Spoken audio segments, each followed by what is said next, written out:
Hi students, good morning. तो इस video में हम करने वाले हैं कुछ इंपॉर्टेंट न्यूमेरिकल्स कैपेसिटेंस या कैपेसिटी के ऊपर।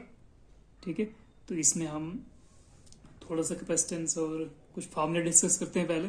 ठीक है, फिर मैं आपको कुछ न्यूमेरिकल्स और कुछ ऑब्जेक्टिव्स यहाँ पे डिस्कस करते हैं। ओके, तो देखिए कैपेसिटेंस क्या चीज़ होती है। तो देखिए, इससे पहले हम बोलते हैं कि कैपेसिटर। ठीक है, तो कैपेसिटर क्या चीज, सबसे पहले कैपेसिटर एक ऐसा अरेंजमेंट या हम बोल सकते हैं एक ऐसा डिवाइस जो आपका चार्ज स्टोर कर सकते हैं। ठीक है, तो कैपेसिटेंस क्या है, ये एक डिवाइस होता है विच स्टोर्स इलेक्ट्रिक चार्ज। ठीक है, जो इलेक्ट्रिक चार्ज स्टोर करता है उस डिवाइस को हम बोलते हैं कैपेसिटर। ठीक है, ऐसा अरेंजमेंट। तो इसमें हम यूजुअली सिंपल सा जो अरेंजमेंट है, तो हम एक दो प्लेट्स लेते हैं। ठीक है, और एक को इस तरह का हम बोल सकते हैं कि हमने ऐसे दो प्लेट्स ले ली जिसका एरिया सेम हो, यानी लेंथ ब्रेड्थ सेम हो, बहुत नज़दीक डिस्टेंस पे रखते हैं। स्मॉल डी, इन दोनों का एरिया हम ए ले लेते हैं। ओके, इस प्लेट का नाम एक्स दिया, इस प्लेट का नाम वाई दिया। एक प्लेट को हम कर देते हैं ग्राउंड। ठीक है, और एक प्लेट पे हम क्यू चार्ज दे देते हैं। ठीक है, प्लस क्यू पॉजिटिव चार्ज दिया इसको, दूसरी प्लेट के ऊपर नेगेटिव चार्ज इंड्यूस हो जाता फिर। ठीक है, तो इस तरह ये अरेंजमेंट एक, इसको हम पैरेलल प्लेट कैपेसिटर भी बोलते हैं, पैरेलल प्लेट कैपेसिटर। तो इस तरह के अरेंजमेंट को हम बोलते हैं कैपेसिटर, और इससे हमें चार्ज स्टोरिंग, ये चार्ज स्टोर करता है और इलेक्ट्रिक एनर्जी स्टोर करता है। क्योंकि चार्ज स्टोर हो जाएगा तो अब यहाँ पॉजिटिव और नेगेटिव चार्ज हैं, तो इस एरिया में पूरा इलेक्ट्रिक फील्ड होगा आपका। ठीक है, जिसको हम यूनिफॉर्म इलेक्ट्रिक फील्ड कहते हैं। तो अगर यहाँ पे इलेक्ट्रिक फील्ड है, इसका मतलब इलेक्ट्रिक एनर्जी है।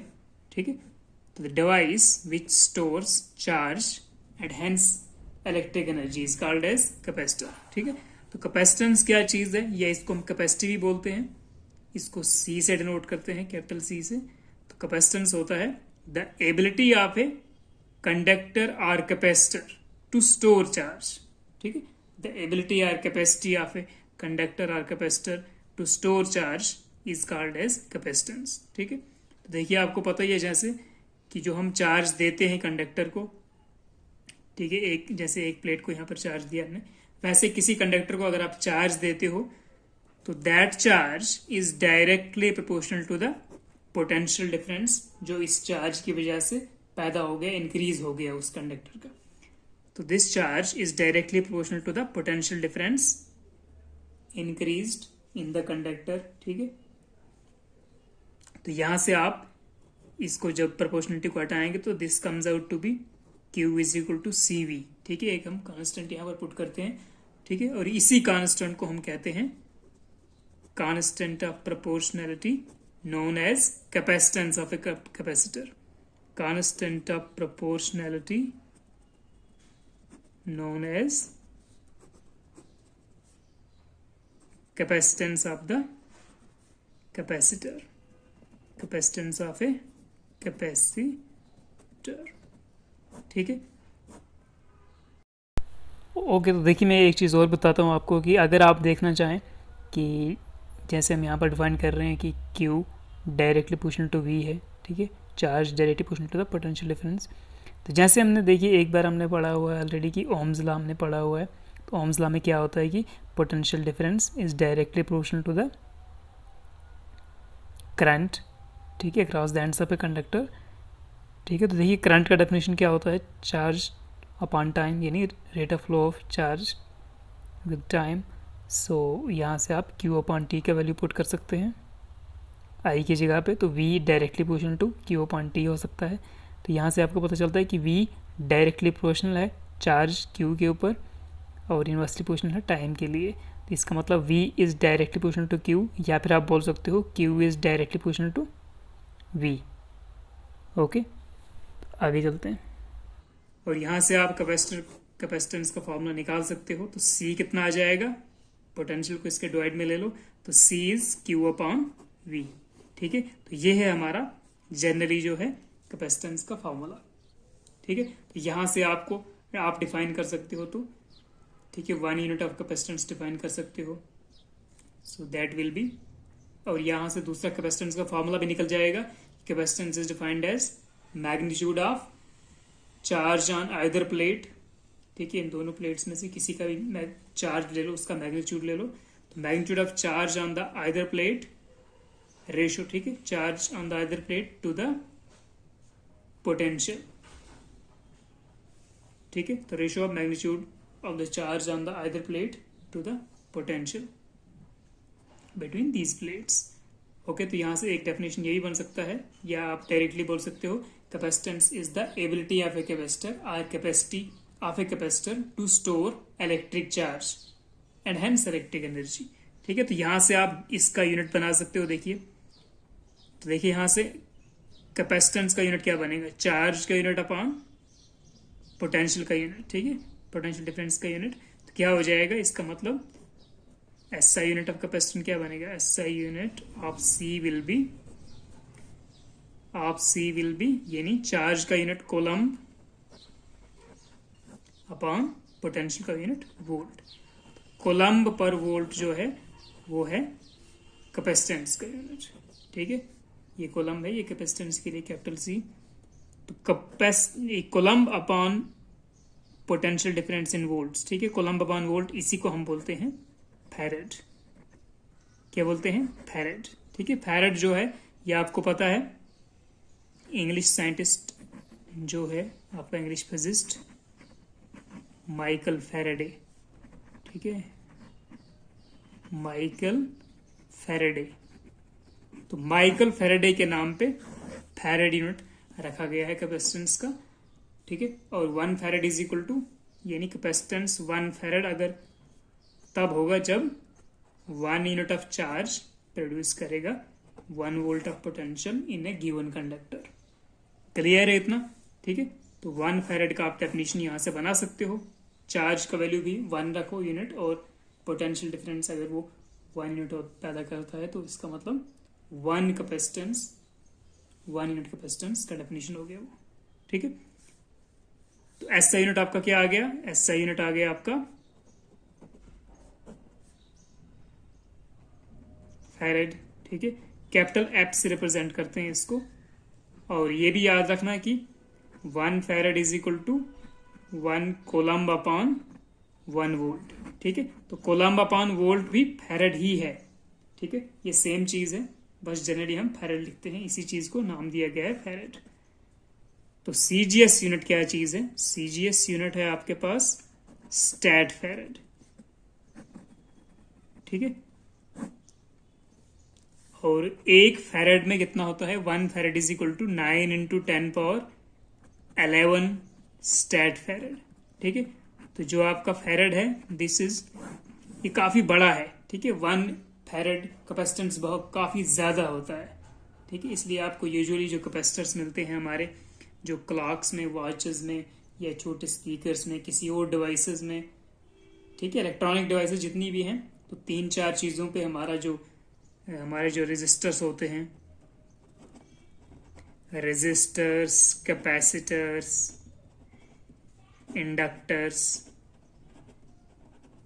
इंटीग्रेटर्स, तो ये जो 4-5 डिवाइसेस हैं, ठीक है, इंटीग्रेटर्स में तो बहुत सारे आते हैं अंदर, तो ये जो 4-5 चीजें हैं ना, तो बहुत बेसिक हैं। जितने भी इलेक्ट्रॉनिक डिवाइसेस हैं, तो उनमें ये 4-5 चीजें बहुत होती हैं और बहुत इनका इंपॉर्टेंस है। ठीक है, इनके बिना इलेक्ट्रॉनिक्स का बहुत मुश्किल है चलना। तो ये छोटी छोटी डिवाइसेस काफी इंपॉर्टेंट है। एंड 1 फैरेड जो हमारी कैपेसिटेंस है वो इतने स्टैट फैरेड होती है, जैसे हमने चार्ज का वहां पे पढ़ा हुआ था। ठीक है, कि चार्ज का यूनिट होता था कोलम्ब। ठीक है, और CGS यूनिट होता था, ये SI यूनिट आ गया कोलम्ब, CGS यूनिट होता था स्टैट कोलम्ब। वैसे यहां पर भी कैपेसिटेंस का यूनिट है फैरेड और CGS यूनिट है stat farad. And 1 farad is equal to 9 into 10 power 11 stat farad. Okay, तो हमें देखिए अब फॉर्मूला मिल चुका है कैपेसिटेंस आपको निकालना, तो ये फॉर्मूला यूज कर सकते हो आप, यहाँ से आप चार्ज निकाल सकते हो, वोल्टेज निकाल सकते हो, यानी पोटेंशियल निकाल सकते हो, तो जैसे आप करना चाहो।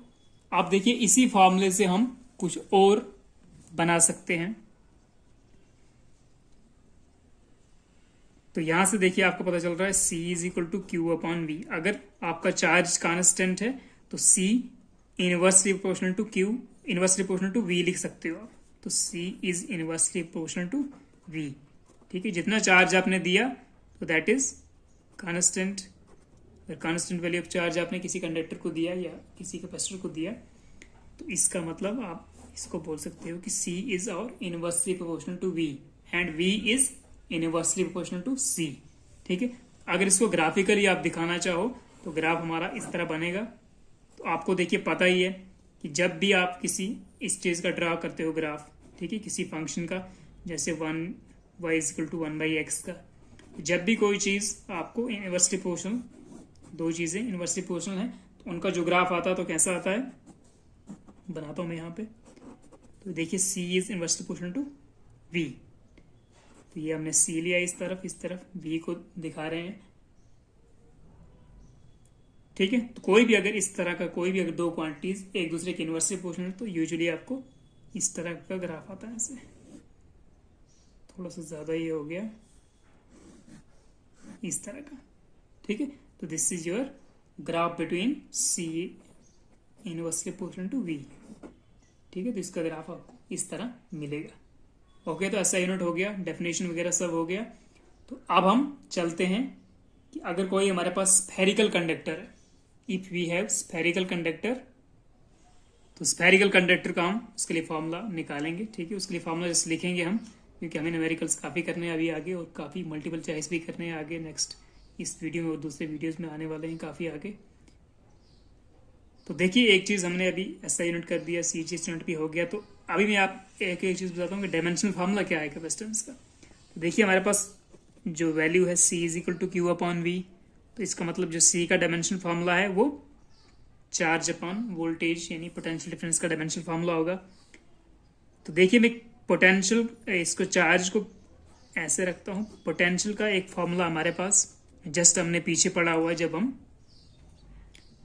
स्टडी कर रहे थे पीछे, electrostatic potential energy, work done, ये सब चीजें। तो वहां पर हमारे पास इलेक्ट्रिक फील्ड का और पोटेंशियल ग्रेडियंट का एक अच्छा सा रिलेशन आया हुआ था। तो यहां से आप अगर नेगेटिव साइन, क्योंकि ये अपोजिट टू पोटेंशियल हमारा अपोजिट टू इलेक्ट्रिक फील्ड हम डिस्कस करते हैं, तो यहां से हमारे पास E इज इक्वल टू, अगर आप लेना चाहो इसको ले लो इधर, EdR is equal to dV।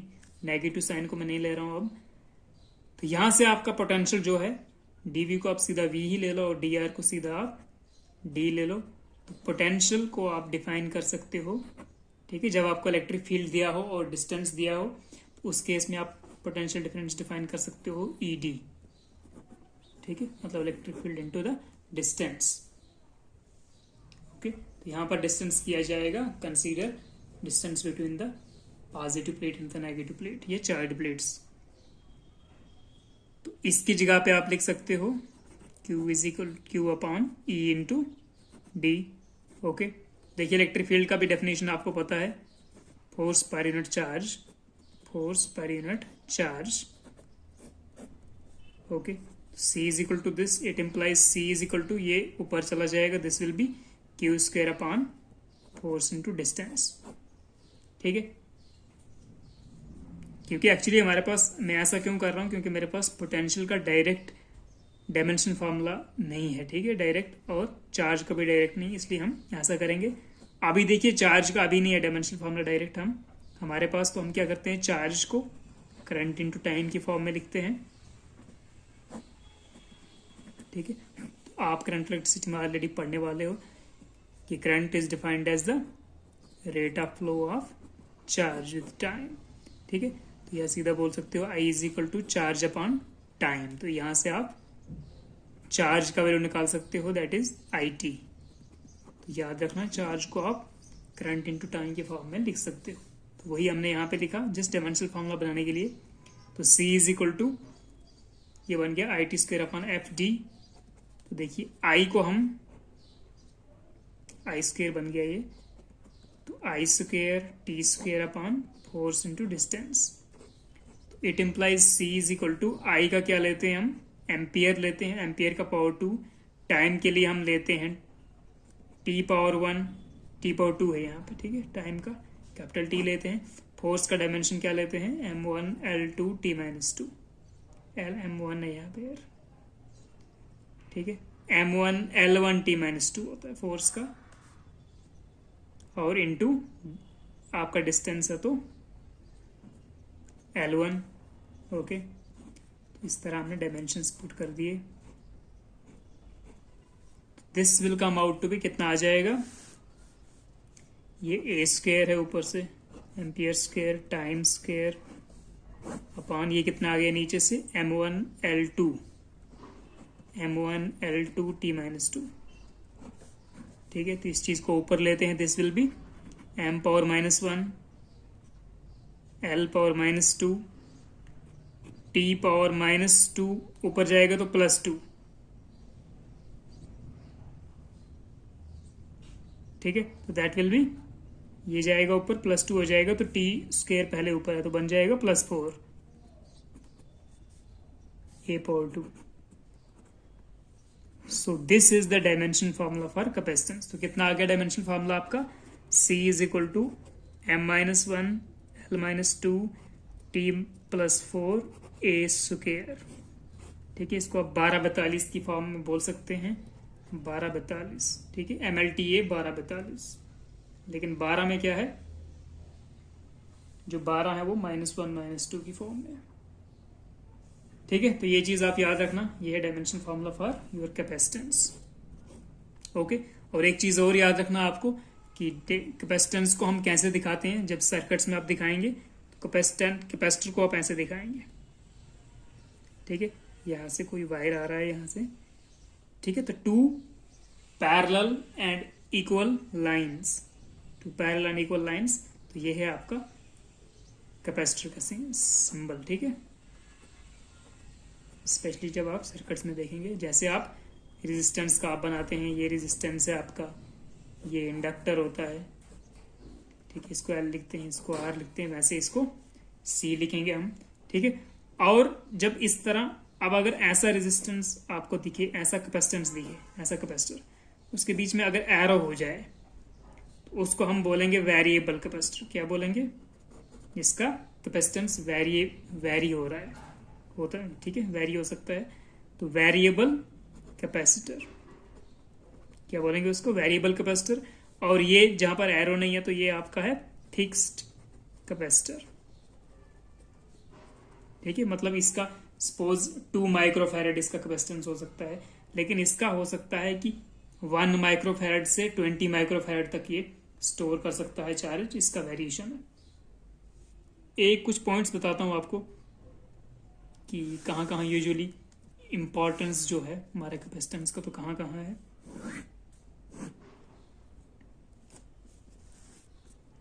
देखिए, सबसे पहले आपको पता ही है कि कैपेसिटर जो है चार्ज स्टोरिंग डिवाइस है, तो इसका मतलब ये चार्ज भी स्टोर कर सकता है, और बेसिक जो है मतलब फंडा कैपेसिटेंस का, ठीक है।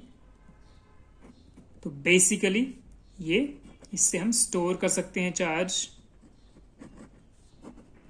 कैपेसिटर का यूज है to store charge and hence electrical energy. ये चार्ज है, अगर ऑन द प्लेट्स चार्ज है तो उनके बीच में इलेक्ट्रिक फील्ड पैदा होगा, तो इलेक्ट्रिक फील्ड है तो इलेक्ट्रिक एनर्जी होगा उस एरिया में, ठीक है, उनमें, उनके आसपास या उनके इनर साइड्स पे उस एरिया में इलेक्ट्रिक एनर्जी। इसका मतलब कैपेसिटर जो है चार्ज स्टोर कर सकता है और एनर्जी यानी इलेक्ट्रिक एनर्जी स्टोर कर सकता है, इलेक्ट्रोस्टैटिक एनर्जी भी बोल सकते हो। तो दूसरा एप्लीकेशन है कि इसका काफी यूज है यूजुअली कहाँ पे, इसका बहुत इंपॉर्टेंट यूज एक है कि हम कहीं पर अगर किसी सर्किट में स्पार्क हो रहा है, ठीक है, चिंगारियां निकलती हैं कुछ सर्किट में, अच्छी तरह सर्किट जुड़ा नहीं है, तो वहां पर स्पार्क को इलिमिनेट करने के लिए भी यूज कर सकते हैं, to eliminate the spark in the circuit. In the circuits. Okay, और तीसरा इसका एक अच्छा इंपॉर्टेंट यूज है कि ये जो हमारा लाइट सिस्टम्स होते हैं, ठीक है, तो लाइट सिस्टम्स में ये काफी, ठीक है, तो लाइट सिस्टम कौन से? Emergency light systems, emergency light systems, ठीक है, या इमरजेंसी लाइटिंग में। तो ये तीन इसके बड़े इंपॉर्टेंट यूज हैं कैपेसिटर्स के। बाकी बहुत सारे यूज है, तो हमें उतना यूजेस के ऊपर देखना नहीं है, हमें एक्चुअली जाना है पैरेलल प्लेट कैपेसिटर पे। और पैरेलल प्लेट कैपेसिटर के बीच में अगर कोई मीडियम रखा जाए, यानी डाइलेक्ट्रिक मीडियम, ठीक है, तो उसका देखते हैं क्या फॉर्मूला है। तो चलिए हम पहले देखते हैं कि स्फेरिकल कैपेसिटर का कितना कैपेसिटी आता है। सो बात करते हैं स्फेरिकल कैपेसिटर की। स्फेरिकल कैपेसिटर बोलो या कंडक्टर बोलो या कंडेंसर भी बोल सकते हो। Spherical capacitor, spherical conductor, condenser.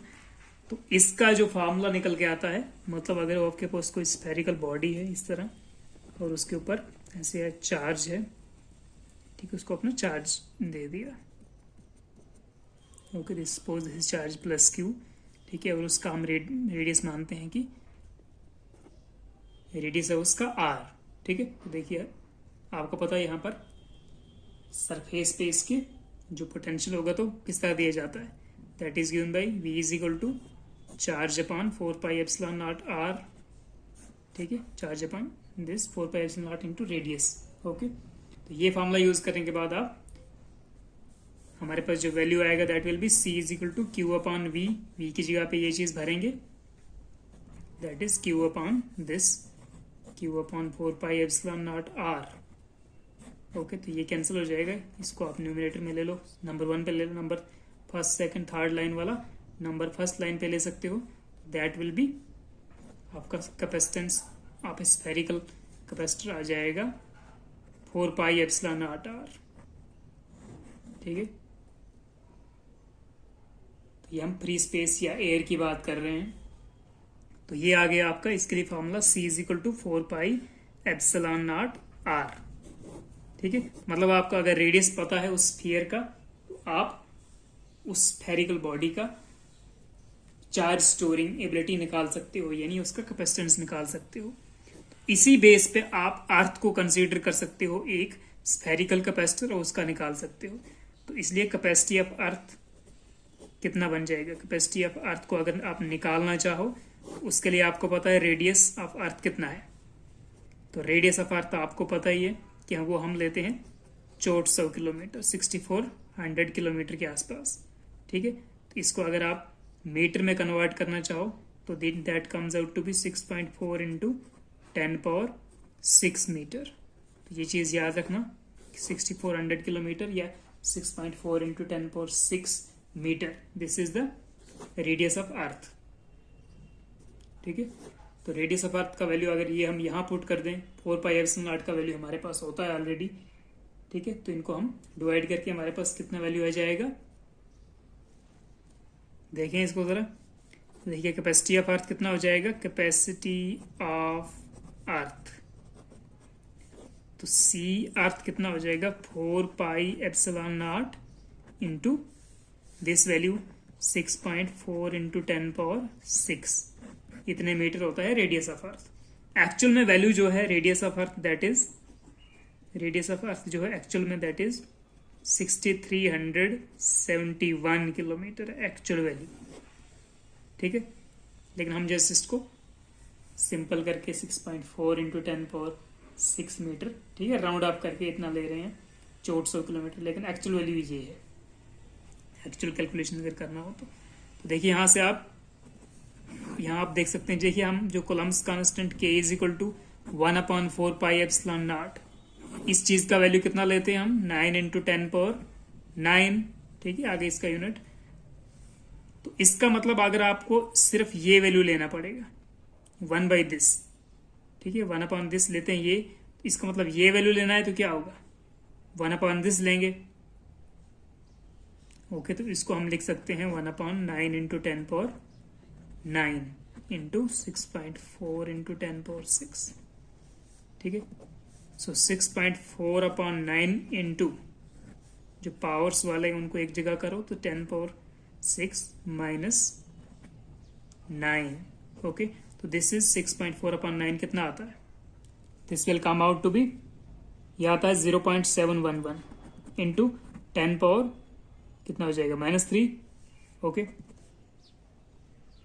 तो मैं इसको ऐसा करता हूँ 711 लिख देता हूँ, तो इंटू 10 पावर -3 लिखना पड़ेगा क्योंकि पॉइंट को यहाँ ले जा रहे हो, तो 10 पावर -3 आएगा इंटू 10 पावर -3 यहाँ पे ऑलरेडी है।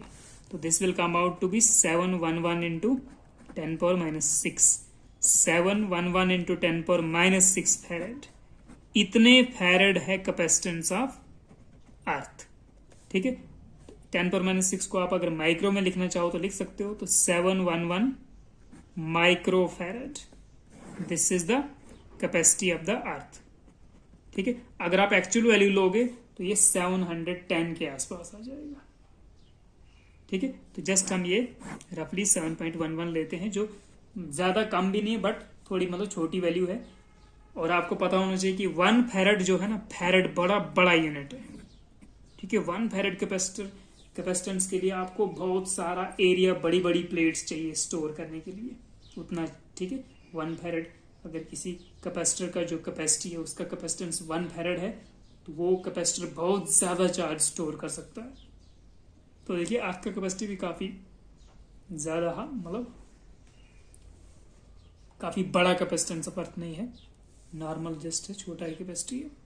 तो यूजुअली आपके जो कैपेसिटर्स वगैरह आते हैं तो वो यूजुअली माइक्रो फैरेड के ही होते हैं, ठीक है। और उतना कैपेसिटेंस भी काफी होता है यूजुअली इलेक्ट्रॉनिक्स में यूज करने के लिए कैपेसिटर्स को। तो ये है हमारा कैपेसिटेंस ऑफ स्फेरिकल कैपेसिटर्स, ठीक है। तो स्फेरिकल कैपेसिटर्स का क्या फॉर्मूला हमारे पास, 4πε0r। अब देखिए ये था ε0 इसमें आया हुआ ना, तो ये है वैक्यूम या फ्री स्पेस या एयर की बात हो रही है। तो अगर आप किसी मीडियम में रखते हैं इसको, यानी स्फेरिकल कैपेसिटर के को अगर प्लेस करते हो किसी मीडियम के लिए, तो तब आपके पास जो capacitance of the spherical plate capacitor in a medium, तो that will be k times this value 4πε0r, ठीक है। या आप बोल सकते हो k टाइम्स, इसको आप C0 लोगे तो ऐसे, ओके। तो इनके सब बाहर से कोई मीडियम है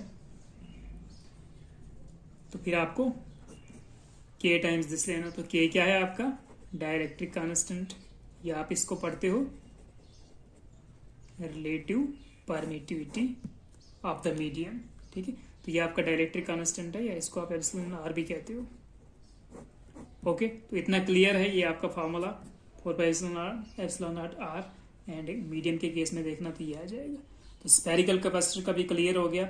अब चलते हम नेक्स्ट, जो हमारा इंपॉर्टेंट कंसेप्ट है, इंपॉर्टेंट टॉपिक है, जिसको हम बोलते हैं पैरेलल प्लेट कैपेसिटर, ठीक है। पैरेलल प्लेट कैपेसिटर की प्रिंसिपल, कंस्ट्रक्शन, वर्किंग थ्योरी वगैरह, उसका हम फॉर्मूला वगैरह लिखते हैं, फिर उसके बाद न्यूमेरिकल भी करने हैं। तो हमारे पास हम लेते हैं पैरेलल प्लेट कैपेसिटर की बात करते हैं, पैरेलल प्लेट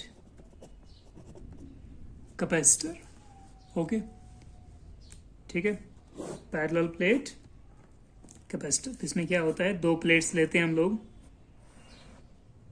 थोड़ा पीछे भी अभी बोला था हमने, ठीक है। 2 प्लेट्स लिया सेम एरिया का, दोनों का एरिया क्या है, एरिया ए है। एक प्लेट को x नाम दे दो, y नाम दे दो। जो y प्लेट है इसको न्यूट्रल रखना है, इसको कोई चार्ज नहीं देना है, और इसको करना है अर्थिंग, ठीक है। मतलब कहीं मिट्टी ज़मीन सीमेंट में या कहीं पे इसको थोड़ा सा कनेक्शन कर देना है, ठीक है। और x प्लेट को हम देते हैं चार्ज +q, ठीक है। इसको पॉजिटिव चार्ज दे देते हैं, इस पे लग जाएगा पॉजिटिव चार्ज, और इसकी वजह से यहाँ पर इसके इनर साइड पे, y प्लेट के इनर साइड में क्या हो जाएगा, नेगेटिव चार्ज डेवलप हो जाएगा इक्वल अमाउंट का, ठीक है। तो इस यहाँ से आपके पास पॉजिटिव से नेगेटिव की तरफ इलेक्ट्रिक लाइन्स ऑफ फोर्स, यानी यूनिफॉर्म इलेक्ट्रिक फील्ड होगा यहाँ पे, ठीक है। यहाँ पर मानते हैं हम यूनिफॉर्म इलेक्ट्रिक फील्ड, ओके, और ये भी मानते हैं कि distance between these plates is small D. Okay, तो ये अरेंजमेंट जो है इसको हम कहते हैं पैरेलल प्लेट कैपेसिटर। ठीक है, मतलब दो parallel plates of the same area separated by A small distance, जिसका हम यूज करते हैं फॉर स्टोरिंग द चार्ज। तो ये हमारा कंस्टिट्यूट करता है पैरेलल प्लेट कैपेसिटर। तो इसका जो हमारे पास फॉर्मूला आता है, ठीक है, कैपेसिटेंस आता है, वो कितना होता है, that comes out to be C is equal to epsilon not A upon D। ठीक है, ये फॉर्मूला हमारे पास है capacitance of a parallel plate capacitor. Capacitance of a parallel plate capacitor का फॉर्मूला क्या आ गया, C is equal to epsilon not A upon D। ठीक है, तो ये किस किस पे डिपेंड कर रहा है देख सकते हो आप, इनवर्सली प्रोपोर्शनल टू है डिस्टेंस डिस्प्ले, ये जो है डिस्टेंस बिटवीन द प्लेट्स। ठीक है, मतलब प्लेट्स का साइज ज्यादा करोगे आप, ठीक है, प्लेट्स का साइज, ये जो है साइज नहीं कह रहा हूं मैं, क्या बोलते हैं, डिस्टेंस प्लेट्स दूर दूर करोगे तो ये इंक्रीज हो जाएगा, तो ये वैल्यू डिक्रीज हो जाएगी। ठीक है, तो जितना नजदीक प्लेट्स होंगी तो उतना ज्यादा कैपेसिटेंस होगा उस कैपेसिटर का। तो किस किस पे डिपेंड कर रहा है ये, तो C आपके पास डिपेंड कर रहा है किस पे, depends upon area of the plates. Area of the plates पे डिपेंड कर रहा है, डायरेक्टली प्रोपोर्शनल, मतलब जितना बड़ा एरिया होगा प्लेट्स का, बड़ी बड़ी प्लेट्स का यूज करोगे आप, ज्यादा एरिया होगा जिनका, तो मतलब आपका उनका उस अरेंजमेंट का जो स्टोरेज कैपेसिटी है, चार्ज स्टोरिंग कैपेसिटी, वो ज्यादा होगा। तो ये किस पे डिपेंड कर रहा है, एरिया ऑफ द प्लेट्स ए पे डिपेंड करता है, capacitance of parallel plate capacitor, parallel plate capacitor के केस में। ठीक है, तो एरिया पे डिपेंड करता है एक तो, दूसरा डिस्टेंस बिटवीन द प्लेट्स, यानी इसको हम बोल सकते हैं सेपरेशन। ठीक है, कितना डिस्टेंस सेपरेशन है, सेपरेटेड है प्लेट्स, तो separation between the plates. And third क्या चीज है, देखिए यहां पर एप्सिलॉन नॉट है, यानी permittivity of the free space. इसका मतलब जो मीडियम है, जो नेचर ऑफ द मीडियम है, वो भी उस पर भी डिपेंड करता है। तो nature of medium between the plates. ठीक है, तो अगर प्लेट्स के बीच में कुछ नहीं है तो आप एप्सिलॉन नॉट लेते हो, यानी जस्ट एयर है या वैक्यूम है तो हम एप्सिलॉन नॉट का यूज करते हैं। लेकिन अगर इसके बीच में कोई चीज रखते हो आप, कोई डाइलेक्ट्रिक मीडियम रखते हो, ठीक है, डाइलेक्ट्रिक्स यानी मटेरियल रखते हो, तो उस केस में क्या होगा, उस केस में उसका डाइलेक्ट्रिक कांस्टेंट इंक्लूड करना पड़ेगा। तो nature of medium between the plates, तो ये चीज आपको याद रखना है, ये चीज प्लेट्स, ये चीज याद रखनी है कि इन तीनों चीज पे डिपेंड करता है, area of plates, separation of the plates. ठीक है, और C जो है डायरेक्टली प्रोपोर्शनल टू A है, एरिया इंक्रीज होगा तो capacitance of the capacitor will also increase. लेकिन अगर जो सेपरेशन बिटवीन द प्लेट्स है अगर वो इंक्रीज होगा तो कैपेसिटेंस डाउन हो जाएगा। ठीक है, ये दो तीन चीजें थी। अगर यहाँ पे आप कोई डाइलेक्ट्रिक मटेरियल रखते हो जिसका डाइलेक्ट्रिक कांस्टेंट, डाइलेक्ट्रिक मटेरियल हमने रखा, ठीक है, जिसका डाइलेक्ट्रिक कांस्टेंट अगर K है, तो therefore capacitance of the parallel plate capacitor, यानी मीडियम के लिए बात करोगे अगर, तो उसको मैं CM से लिख रहा हूँ। ठीक है, when a medium is placed, medium of dielectric medium is placed between the plates, तो CM will be K times this value, epsilon not A upon D।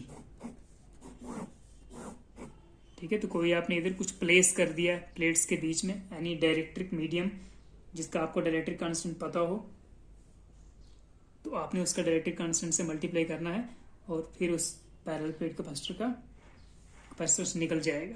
तो यहाँ से आपको पता चल रहा है कि ये वैल्यू क्या है, ये C के बराबर है, तो this is equal two of K times C लिख सकते हो। ठीक है, तो जितना डाइलेक्ट्रिक कांस्टेंट होगा that times the original capacitance in case of capacitance in free space, या जब प्लेट्स के बीच में एयर या फ्री स्पेस होगा। ठीक है, तो CM is equal to KC।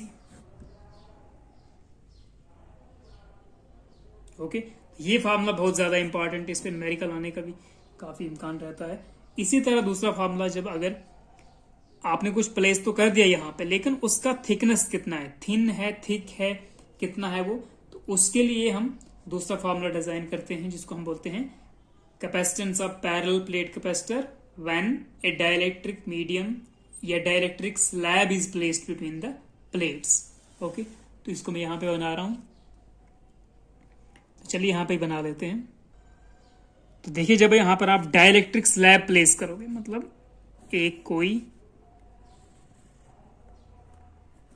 Dielectric material place करोगे, ठीक है, तो ये हमने इधर प्लेस कर दिया डाइलेक्ट्रिक स्लैब। ओके, तो डाइलेक्ट्रिक स्लैब प्लेस किया और इसका डाइलेक्ट्रिक कांस्टेंट हमने माना के। ओके, हमें अब इसका थिकनेस मैटर करेगा, ठीक है, कितना मोटा है ये, कितना थिकनेस है। तो अगर इस थिकनेस को आप लेते हैं स्मॉल टी, कितना लेते हो, स्मॉल टी, ये थिक है स्मॉल टी। तो देखिए आपको पता ही है कि यहां पर जो नेट इलेक्ट्रिक फील्ड है इसको आप अगर E0 मानो, ठीक है, जब डाइलेक्ट्रिक मीडियम नहीं था तो नेट इलेक्ट्रिक फील्ड यहाँ पे था E0। तो देखिए आप एक स्लैब यहाँ पर ले रहे हो, एक डाइलेक्ट्रिक मटेरियल ले रहे हो, ठीक है, तो वहां पर क्या होगा, उसके अपने मॉलिक्यूल या अपने जो भी इसका मटेरियल है वहां पर वो पोलराइजेशन होगा। तो यहाँ पर नेगेटिव नेगेटिव नेगेटिव चार्जेस और यहाँ पर positive positive positive positive charge develop हो जाएंगे, अंदर नेट चार्ज 0 होगा। तो यहाँ पर एक छोटा सा, ठीक है, very small electric field generate होगा जिसको हम बोलते हैं पोलराइजिंग फील्ड। और इस एरिया का जो नेट इलेक्ट्रिक फील्ड होगा that will be original electric field E0 minus this field. तो इतनी सी थिकनेस पे आपके पास electric field, net electric field will be, ठीक है, टोटल इलेक्ट्रिक फील्ड पहले वाला माइनस पोलराइजिंग फील्ड, ठीक है। तो यहां से आप निकाल सकते हो EP का वैल्यू, पोलराइजिंग फील्ड का वैल्यू, इसको ले लो इधर, इसको ले लो उधर, तो E0 माइनस E, ठीक है। तो यहां से वैल्यू अगर आप electric field minus electric field इसको लिखना चाहो तो E0 अपन इस तरह लिख सकते हो, ठीक है। तो यहां से आप E0 कॉमन ले लो तो 1 माइनस 1/k लिख सकते हो, समथिंग लाइक दैट। तो EP का वैल्यू आप निकाल सकते हो, ठीक है। फिर आप पोटेंशियल का वैल्यू निकालना चाहो यहाँ पे, पहले पोटेंशियल होता था V, जब डाइलेक्ट्रिक ये चीज नहीं है यहाँ पे, तब पोटेंशियल आप सीधा ले सकते हो electric field into distance between the plates. लेकिन इस वक्त इस एरिया में और इस एरिया में इलेक्ट्रिक फील्ड E0 बचा, वो तो पहले से है। लेकिन जो बीच वाला एरिया है तो इसमें इलेक्ट्रिक फील्ड हमारे पास क्या है, इसमें इलेक्ट्रिक फील्ड ये वाला है, net electric field E0 minus EP होगा, क्योंकि EP अपोजिट डायरेक्शन में इलेक्ट्रिक फील्ड है तो वो उससे माइनस हो जाएगा। तो ये वाला इलेक्ट्रिक फील्ड E है आपके पास यहां पे, और यहां है E0। ओके, तो यहां पर जो पोटेंशियल डिफरेंस होगा उसको आप लिख सकते हो V is equal to E0, ये एरिया और ये एरिया जो है इसको बोलेंगे D माइनस टी, मतलब ये टोटल D था तो इसमें थिकनेस T चला गया तो D माइनस टी, प्लस यहाँ पे इलेक्ट्रिक फील्ड है E, नेट E वाला ये वैल्यू, इनटू यहाँ पर थिकनेस है दिस, मतलब ये सेपरेशन, ये डिस्टेंस है T, ठीक है। तो यहां से आप ऐसा पुट करके जो वैल्यू है आपका C is equal to Q upon V, ठीक है। तो V का वैल्यू यहां से आप इस तरह निकाल के, तो वो टोटल हमारे पास आ जाता है कितना, that comes out to be, मतलब जब डाइलेक्ट्रिक मीडियम आपको प्लेस किया हुआ है जिसका थिकनेस T है और डाइलेक्ट्रिक कांस्टेंट K है, तो आपके पास जो C है उस केस में निकल के आता है epsilon not A upon D minus T plus T/K। तो ये चीज आपको याद रखना पड़ेगा, ठीक है। इसको ऐसे भी लिखते हैं या कुछ लोग इसको यहां से T कॉमन ले लेते हैं, तो D माइनस T गया कॉमन, तो यहां पर 1 माइनस 1/K कर लेते हैं, ठीक है। तो ये एक दूसरा फॉर्मूला निकलता है कि पैरेलल प्लेट कैपेसिटर के बीच में जब आप डाइलेक्ट्रिक मीडियम प्लेस करते हो तो उस वक्त जो capacitance of that total arrangement that will be given by this formula. ठीक है, तो यहां पर क्या होने वाला है, इस फॉर्मूले को और इस फॉर्मूले को आप चेक कर दीजिए। इनको अगर आप कंपेयर करोगे, ठीक है, ये फार्मूला कौन सा है, जब हमारे पास प्लेट्स के बीच में कुछ नहीं होता है, ठीक है, एयर या वैक्यूम की बात होती है, तो तब हमारे पास ये फार्मूला आता है, कैपेसिटेंस ऑफ कैपेसिटर ये आता है।